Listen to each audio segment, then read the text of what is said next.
অসমত এনেকুৱা ঢেৰ কাৰখানা আছিল, চাৰ্টিফিকেট বনোৱা, মাৰ্কশ্বিট বনোৱা কাৰখানা। আমি কাৰখানাবিলাক এটা এটাকে বন্ধ কৰি আহিছো। সিদিনাও কাহিলীপাৰাত এটা ফেক্টৰী ধৰা পৰিছে। এজন জ্যোতিষী তেওঁ হাতো চাই আৰু ভুৱা চাৰ্টিফিকেটো কোনো হাৰি নাযায়। আমাৰ ডকুমেণ্ট ভেৰিফিকেশ্যনৰ প্ৰক্ৰিয়াটো সেইকাৰণেই দীঘলীয়া হৈছে আৰু ইতিমধ্যে CID কেছ দিয়া হৈছে। গ্ল'বেল ইউনিভাৰ্চিটি বুলি বাহিৰৰ এখন ভুৱা ইউনিভাৰ্চিটিৰ পৰা চাৰ্টিফিকেট প্ৰদৰ্শন কৰি চাকৰি ল'বলৈ অপচেষ্টা কৰিছে। কেছটো আমি CIDলৈ এতিয়া হস্তান্তৰ।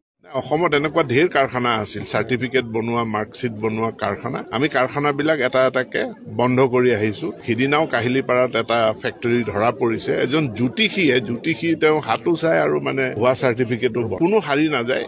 আমাৰ ডকুমেণ্ট ভেৰিফিকেশ্যনৰ প্ৰক্ৰিয়াটো সেইকাৰণেই দীঘলীয়া হৈছে আৰু ইতিমধ্যে CID কেছ দিয়া হৈছে। গ্ল'বেল ইউনিভাৰ্চিটি বুলি বাহিৰৰ এখন ভুৱা ইউনিভাৰ্চিটিৰ পৰা চাৰ্টিফিকেট প্ৰদৰ্শন কৰি চাকৰি ল'বলৈ অপচেষ্টা কৰিছে। কেছটো আমি CIDলৈ এতিয়া হস্তান্তৰ।